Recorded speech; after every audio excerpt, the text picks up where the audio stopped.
Misericordia, senda de paz. Paz y bien, hermanos en Cristo, nos encontramos en una emisión más de este programa Misericordia, senda de paz. Agradecidos con el Señor por podernos encontrar y con ustedes que nos sintonizan y están al pendiente programa a programa. Recordarles como siempre que ustedes pueden consultar los programas previos que se han grabado o este programa en nuestra red social de YouTube Misericordia, senda de paz.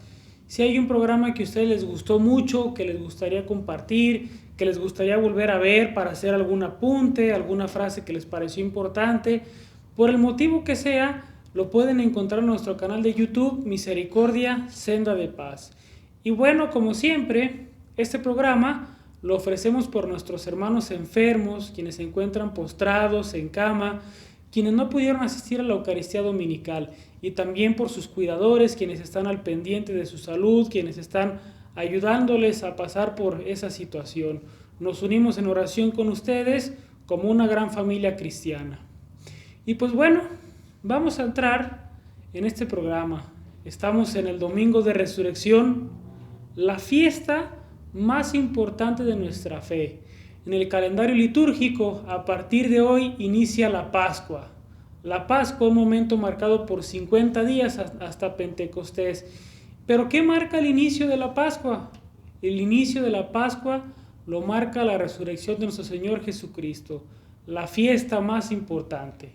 Dice la carta de San Pablo a los Corintios, si Cristo no resucitó, vana es nuestra fe. Y bueno, con nuestro invitado vamos a empezar a dialogar y vamos a compartir sobre eso, sobre el dogma central de nuestra fe, la resurrección de nuestro Señor Jesucristo. Y bueno, para eso nos acompaña el profesor Rosendo, compañero de estudio aquí de grabación y también profesor en el Instituto Bíblico del Señor de la Misericordia, con quien vamos a compartir sobre este tema tan importante para los cristianos. Deberíamos de saber qué se hace en la Pascua. Claro, la Pascua, recordemos, Pedro, de que el pueblo judío cuando estaba en la esclavitud allá en Egipto y liderados obviamente por Moisés, Dios le dice a Moisés, ya es el momento de liberar al pueblo. Y recordemos que se estaban ya preparando para el paso de la esclavitud hacia la libertad. El paso de estar en Egipto, cruzar el Mar Rojo y caminar hacia la tierra prometida. Recordemos cómo estuvieron ellos preparándose previo a la Pascua, el comer corderito de 1 año sin defecto, no quebrarle los huesos. Esa era bien una cosa especial que se encargó mucho. Comer con panes ácimos, de pie, con el bastón en la mano, la cintura bien ceñida, y luego marcar con sangre, ¿verdad?, arriba de la puerta del dintel, como diciendo, los que por esta sangre estén marcadas las casas, no morirán los primogénitos. Pues todo ese gran acontecimiento de salvación que nos lo narran las Sagradas Escrituras, pues el pueblo judío mucho tiempo lo estuvo celebrando y siempre, cada año, celebraban la Pascua. Recordemos que después de los 40 años ahí en el desierto, cuando ya se conquista la tierra prometida, se la distribuyen y empiezan a vivir ya en paz. Entonces esta fiesta pues todavía adquiere un sentido más profundo. Y a Cristo, nuestro Señor Jesucristo, pues en esta gran fiesta le tocó morir, resucitar y redimirnos a todos, ganarnos la salvación y el cielo. ¿Cómo es que? Pues no hay nada al azar, no hay nada a la casualidad, Dios ya lo tenía previsto. Fíjese, y ahorita que lo comenta me quedé pensando cómo ese momento o ese proceso que vive el pueblo judío en Egipto, pues es similar a lo que nosotros vivimos en la Cuaresma, que es un momento de preparación, ¿verdad?, en el que se nos hace la invitación a hacer ayuno, penitencia, oración, que son cosas que es bueno que hagamos todo el año, pero especialmente en ese tiempo que es la Cuaresma, y cómo es una preparación para recibir a nuestro Señor después de la resurrección. Me quedé pensando en eso ahorita que lo comentaba. Me parece pues que, como dice, nuestro Señor ha pensado siempre en cómo irnos preparando. Nuestro Señor pues es el Señor de la historia, entonces Él conoce los destinos, Él conoce los tiempos y conoce el proyecto de cada quien, aunque nos da libertad para vivir, claramente. Y bueno, hasta aquí con lo que nos ha platicado. En resumen, entonces, el origen de la Pascua tiene o está en el pueblo de Israel, en Egipto, cuando decide salir, hacer ese paso para poder salir de la esclavitud. Ese es el origen. Y después coincide y se une con la resurrección de nuestro Señor Jesucristo. Allí está el origen. Para todos los que nos ven en casa y que probablemente algo pudimos escuchar o entender en el catecismo o en el grupo apostólico en el que participamos o donde sea, pues sepamos que el origen allí está. Allí encontramos ese misterio y ese ofrecimiento de nuestro Señor, en el cual a partir de la resurrección nos da vida a todos, nos da vida eterna, nos la ofrece. Claro, hay que ganarnos, la verdad. Desde luego, con buenas obras, pero siempre con la fe bien puesta, seguros de que ya está pagado el precio de la salvación. Cristo ya compró el boleto para todos y nos lo dio. Ya tú y yo sabremos si lo conservamos bien ese boletito o si lo dejamos perder. Exactamente. Ya cada quien, decisión. Sí, ya cada quien sabe qué le hace a su boleto, ¿verdad? Si lo pierde, lo tira, lo esconde, lo que sea, pero es un hecho que nuestro Señor y su gracia nos permiten la salvación. A veces creemos que es nuestra voluntad y nuestras fuerzas, nuestros esfuerzos lo que nos salva. Y sí, en parte tenemos que esforzarnos, pero lo más importante es la gracia de nuestro Señor, a partir del sacrificio que hace. Entonces, bueno, nuestro Señor, después de entrar a Jerusalén, en el Domingo de Ramos, en Jerusalén empieza a ser perseguido, empieza a ser calumniado. Él iba a Jerusalén a predicar, había hecho la predicación en otras zonas de Israel, especialmente en la zona de Galilea, y al subir a Jerusalén, que es una ciudad que estaba más alta que lo común, pues empieza a ser perseguido, calumniado, y empiezan a confabular en su contra, y bueno, sucede la pasión, la muerte y la resurrección. Nuestro Señor ya había dado señales a varios de sus apóstoles sobre esto, sobre la resurrección. No las entendían, no comprendían mucho este misterio. Cuando Él decía que iba a resucitar, o que lo hacía con alguna enseñanza, con alguna parábola, con alguna alegoría, pues los discípulos como que no quedaban claros con lo que iba a pasar. Y es entonces, en el proceso de la muerte de nuestro Señor, en esos 3 días, del viernes al domingo, en ese proceso, pues que se esconden, dicen, pues se acabó todo, como que se les empieza a acabar la esperanza, se les empieza a acabar la fe y se ocultan. Y entonces no comprenden lo que nuestro Señor les decía, que era que iba a resucitar y que iba a regresar. Y la resurrección significa en cualquier momento de la historia pues algo magnífico, algo inesperado. ¿Quién ha venido de la muerte? Solo quien nuestro Señor ha querido. Por ejemplo, Lázaro, su amigo Lázaro, nuestro Señor mostró su parte humana y se entristeció mucho con la muerte de Lázaro y lo resucita. Y bueno, nuestro Señor también resucita como signo de que ha vencido a la muerte y como signo para todos de que nos ha premiado con la salvación y hay que conseguirla.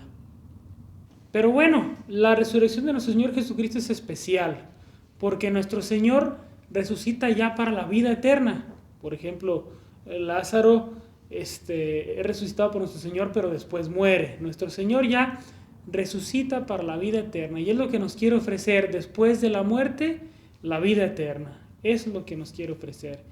Y bueno, nuestro Señor resucita y entonces hay varios testigos oculares de la resurrección y en ellos causa diferentes impresiones. Desde antes se sospechaba que los fariseos pensaban que los discípulos a lo mejor podían robar el cuerpo, que a lo mejor podían remover la piedra y sacarlo para simbolizar algo, pero entonces hay cierta espera o hay cierta incertidumbre ante esto por muchas partes. Entonces vamos a empezar a hablar, profe, de estos testigos que están aquí. Sí, Pedro, lo acabas de decir muy enfocado.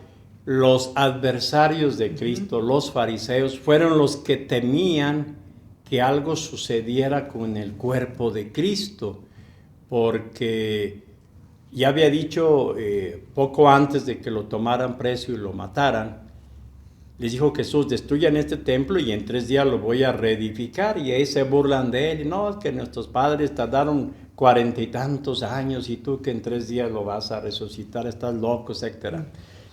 Pero algo les hizo mella, porque dijeron: ¿y qué tal que se roben el cuerpo? Mal pensados. Pero ese mal pensamiento trajo consecuencias positivas, porque ¿qué hacen? Oye, van con Poncio Pilatos: necesitamos que cuiden el cadáver. Y bueno, colocan una piedra muy pesada, le ponen los sellos y los soldados, 4 soldados. Hay quienes dicen que cada 4 horas llegaban otros 4 soldados a relevar a los que estaban, y así. Pero bueno, estaban 4. Para alguien que moría, para un difunto, era una desgracia terrible no tener una tumba. Jesús no tenía. Pero ¿quién lo salvó del escarnio? Pues José de Arimatea. Él ya tenía su tumba, y una tumba sin usarse, y dijo: pues que sea para Jesús, la presto para Jesús. Ahora, ¿quiénes fueron los primeros que vieron la resurrección de Cristo? Los enemigos de Cristo, los asesinos de Cristo, los soldados romanos. ¿Y cómo dicen las Escrituras? Pues que de repente tembló la tierra. Ese tembló la tierra es algo especial, es la presencia del poder de Dios. Se presenta un ángel, se para arriba de la tumba y caen como cegados por aquella luminosidad del ángel, y aterrorizados los pobres soldados que estaban acostumbrados a lo peor y a lo más difícil, tuvieron miedo. Esos 4 soldados, rueda la piedra y sale Jesús. Imagínate el sustote. Imagínense todos ustedes la grandiosidad. Cristo venció la muerte y ellos lo vieron. Pero luego, ¿qué hacen los del Sanedrín? Al darse la cuenta de que, pues sí resucitó. Ah, caray, no se lo robaron, resucitó Cristo. Les vamos a pagar a ustedes porque digan que estaban dormiditos, y que mientras estaban dormiditos llegaron los discípulos y se robaron el cadáver. Y esta mentira todavía ha persistido a lo largo de los siglos. Pero luego tenemos otros testigos, Pedro. ¿Quiénes? Las mujeres. María Magdalena y otras mujeres que la acompañaban. ¿Y por qué la acompañaron? Porque a Jesús no habían terminado de preparar su cuerpo. Lo hicieron de una manera muy a la carrera, porque Jesús muere el viernes, 3 de la tarde, y el día siguiente era el día de fiesta, sábado, y no podían estar los cadáveres. Y la prueba de que Jesús estaba bien muerto fue cuando los soldados fueron a quebrarle las piernas a los que acompañaban a Jesús, porque estaban todavía vivos. Pero cuando llegan con Jesús, el soldado vio que ya estaba muerto, y como para decir: no hace falta quebrarle las piernas, toma la lanza, el soldado Longinos, y atraviesa el costado, y brota sangre y agua. Estos testigos sin duda que nos van presentando un panorama, pues, de ese momento y de cómo lo van viviendo, como dicen los adversarios, y cómo van sintiendo que todo lo que en vida nuestro Señor les había dicho, pues es que era cierto, ¿no? No solo con las enseñanzas de la salvación y la preparación que tenían que hacer, sino también que pues era importante que enderezaran su vida, cosa que a ellos les complicaba o les dolía por su estatus o posición que tenían en el pueblo de Israel, sus intereses ante el imperio, sus relaciones que no querían perder. Entonces pues les dolía y les preocupaba que ese líder que anunciaba la buena nueva y la salvación resucitara. Era una gran preocupación. Y por otro lado, como dice, para los apóstoles, pues un gran alivio, un gran despertar de la fe, porque entonces creo yo que allí inicia otra etapa de la historia de la iglesia, que inicia con la predicación de nuestro Señor,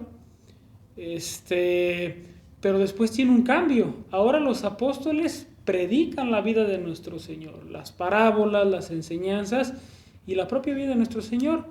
Hasta hoy en día, hasta nuestros días, nosotros al ser bautizados también somos profetas de nuestro Señor, y hay que enseñar la buena nueva. Nuestro Señor nos lo ha encargado. Entonces hay un cambio importante cuando salen los apóstoles a evangelizar, pero es parte de ese encuentro que van teniendo en la resurrección de nuestro Señor, en la cual tiene apariciones con ellos y pues va dando instrucciones, va compartiendo el pan con ellos. Entonces es un momento, yo creo que debió de ser un momento, pues el momento de los momentos más especiales en la tierra, cuando nuestro Señor los acompaña después de la resurrección. Y vemos el caso, por ejemplo, de los discípulos de Maús. Exactamente. Fíjate la importancia de los discípulos de Maús.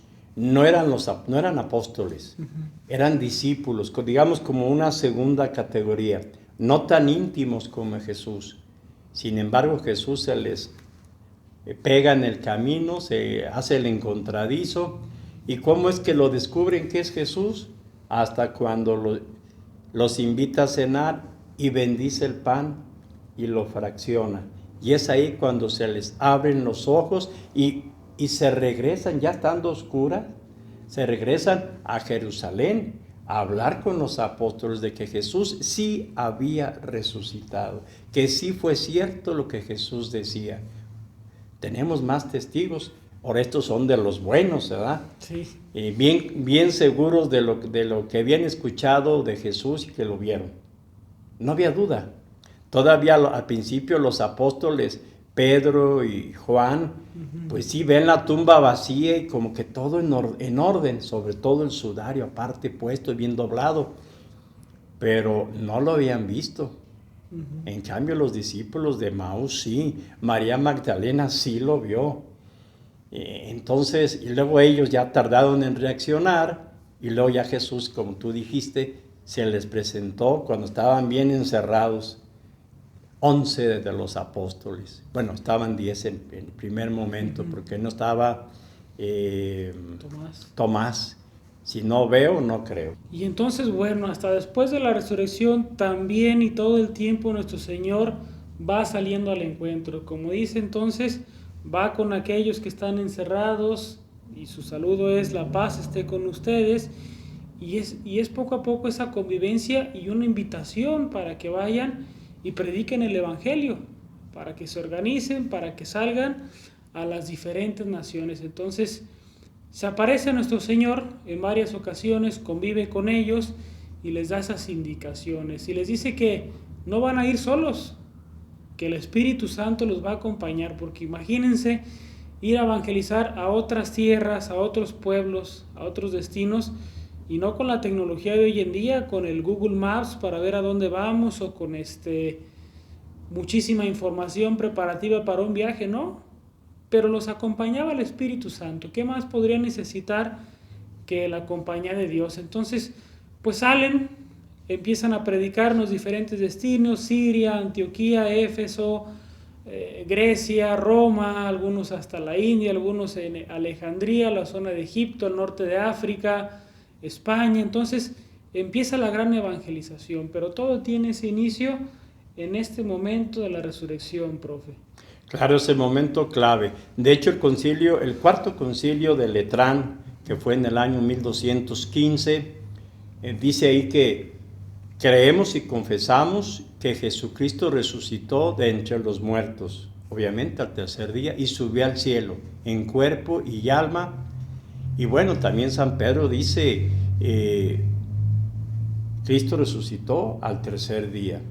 Luego por ahí hay un documento en la Biblioteca Nacional de Madrid, donde en ese documento Poncio Pilato le manda escribir un informe sobre Cristo al emperador Tiberio, en donde dice que efectivamente a Cristo lo torturaron, lo crucificaron, lo enterraron, custodiaron la tumba, y los soldados vieron que Cristo resucitó, salió resucitado, vivo, y que los judíos, los del Sanedrín, les pagaron por querer callarlos, que dijeran que habían robado el cuerpo de Jesús, pero ellos fueron fieles al decir, no, nosotros vimos que resucitó.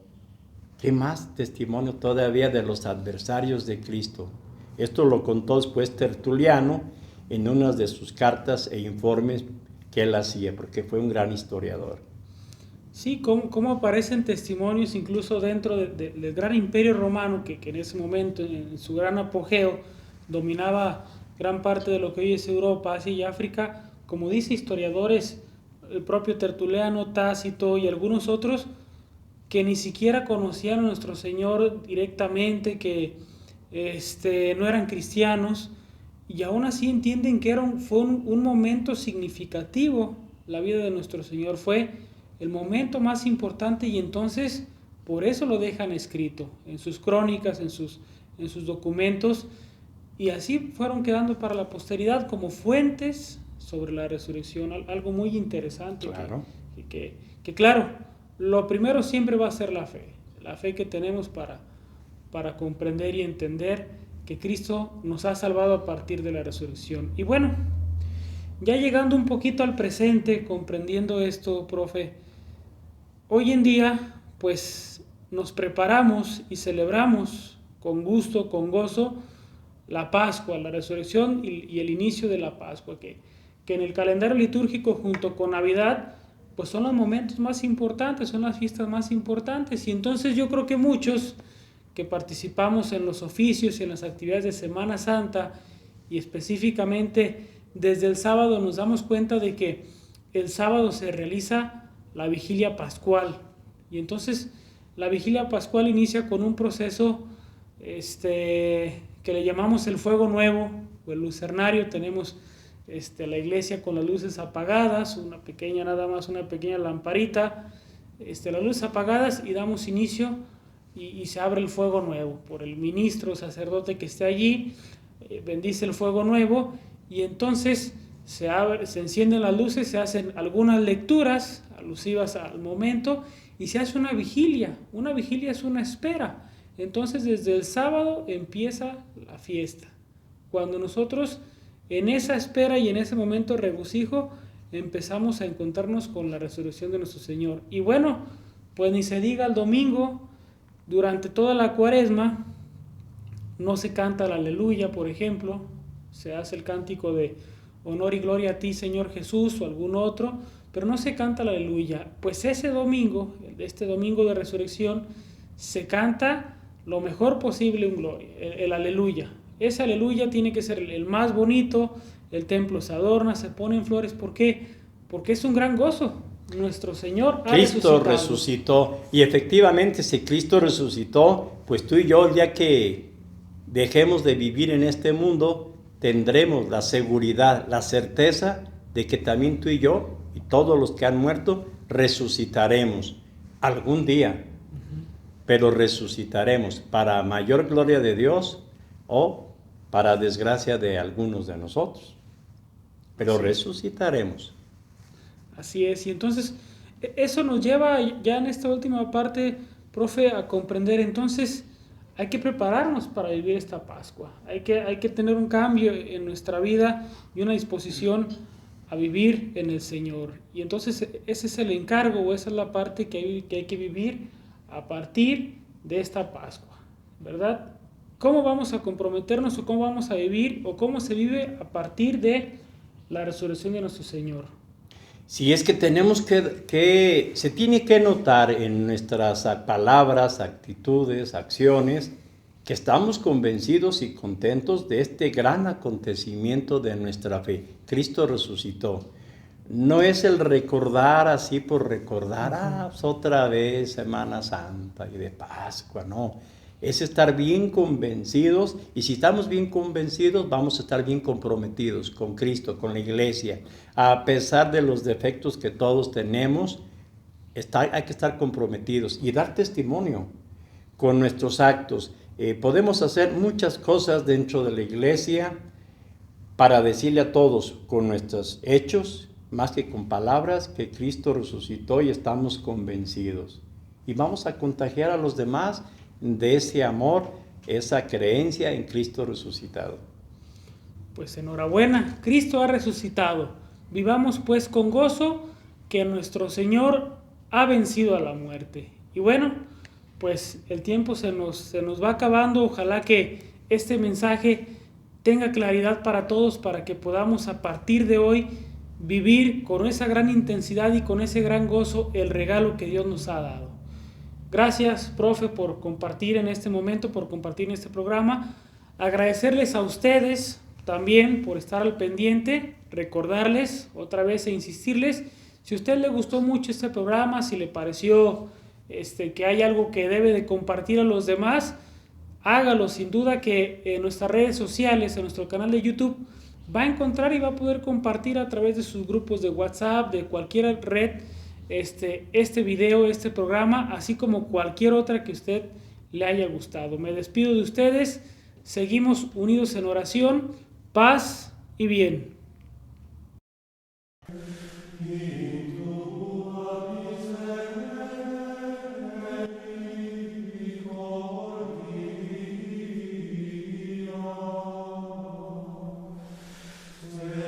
Misericordia, senda de paz.